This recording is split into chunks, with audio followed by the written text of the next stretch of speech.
Ama çfarë deformimi kanë sjell ata të ligjit të pushteteve në vendin tonë? Çfarë deformimi kanë sjell? Ata kanë sjell të deformim që nuk thonë sa i zoti je dhe sa i aftë je dhe çfarë idesh ke dhe çfarë vlerash ke, por thonë sa numra ke, ama sa vota ke ti. Sa numra ke, sa vota ke. Ke gjënvi, sa lek ke. Po pse i kanë lëvizur ata atë që quhet sistemi i vlerave? Se sistemi i vlerave nuk është çështje as parash, as votash dhe as numrash. Sistemi i vlerave është çështje nderi dhe dije, talentesh dhe zotësish. Nuk është çështje numrash, parash, por pa shikoni pak.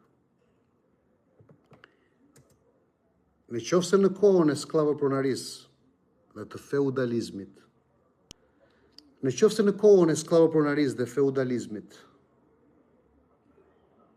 skllavopronaret dhe feudalët nuk kishin nevojë për ndjekës, sa ata të vrisnin, të prisnin kokën.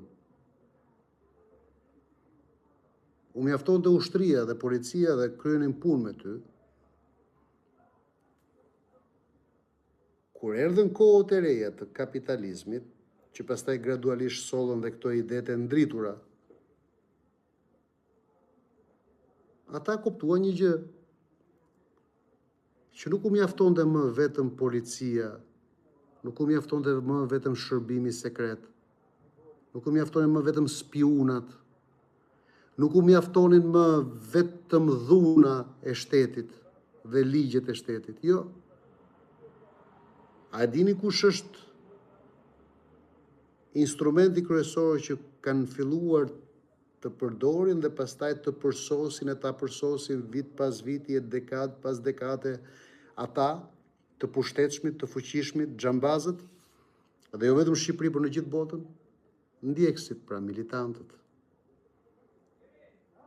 Tani ai të vret me militant, ai nuk ka nevojë të të vrasë me polici. Tani ai të vret me militant, nuk ka nevojë të të vrasë me polici. Nuk ka nevojë të të vrasë me polici, nuk ka nevojë të të vrasë me shërbime sekrete, nuk ka nevojë të të vrasë me ligje, me kushtetut. Tani të vret me militant. Pse të vret me militant? Sepse militantët janë qytetarë si ne, mes nesh.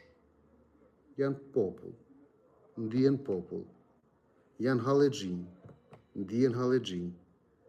Pra kaq. Dhe ata nuk arrin dot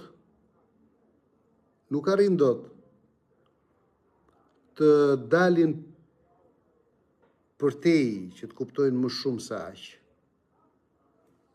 Militantët besojnë tek udhëheqësi i pagabushëm, cili do qoftë ai, tek padroni që i mban me bukë, që u jep gavetën,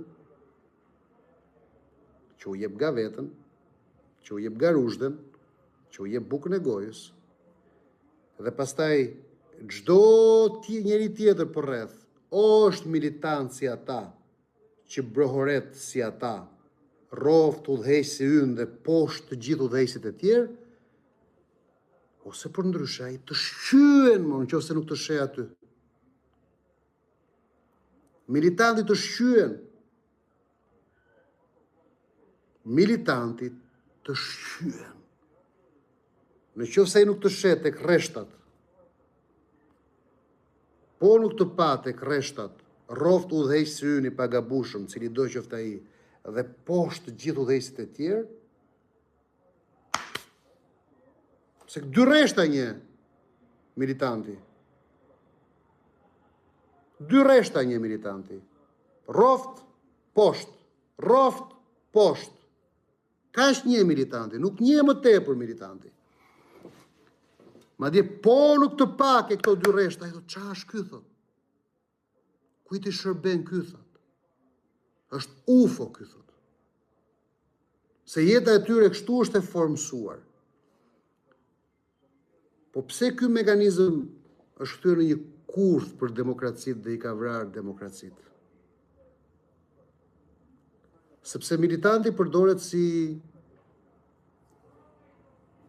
e drejtë demokratike për fushat elektorale. Si e drejtë demokratike për fushat elektorale. Pra, kanë shpikur gjoja partit politike që na duhen militantë. Ama mos shumti, kjo funksionon në vende jo demokratike, në vende që kanë demokraci hibride, si kjo e jona. Se në botë kërkohen aktivist vullnetar. Në botë nuk mund ta bëjnë kështu militant. Ka qenë dikur në Francë,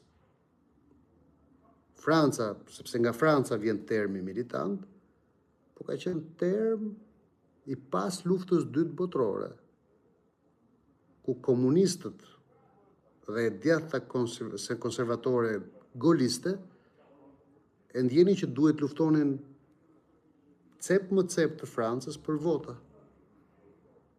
Dhe ju e dini që kur bota u nda në dy kampe, demokraci dhe komunizëm, nuk ka qenë lehtë për shumë vende europiane që të ruanin integritetin e tyre demokratik. Për shembull, në Itali, pas luftës dytë botërore, diku nga vitet 50, fitoi Togliatti, fituan komunistët. Dhe jo vetëm fituan komunistët, po ju desh ministri të brendshëm Scelba dhe Francesco Cossiga ishte zëvendës ministër që ta shtypnin me manipulime votash që mos lejonin komunistët të vinin në pushtet. Se njerëzit flasin sot, por sot kanë dije TikToku. Nuk përpiqen të lexojnë libra që të kuptojnë.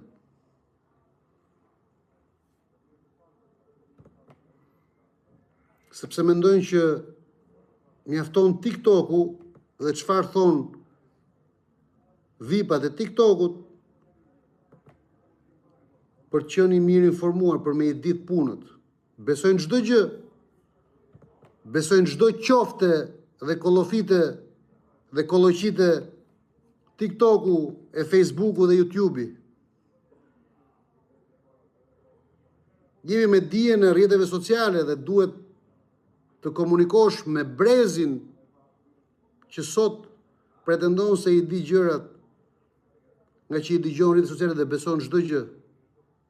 Nxirri një video, nxirri një pamje, manipulon një fakt, lidh ca fakte në mënyrë kështu mekanike, e besuan. Me njerë, çdo gjë. Madje harrojnë atë që thot Umberto Eco se në fakt njerëzit besojnë atë që është mashtrimi më I madh. Mashtrimet e vogla nuk I besojnë, por mashtrimin e madh e besojnë. Sa më I madh tjetë dhe sa më I pabesueshëm tjetë,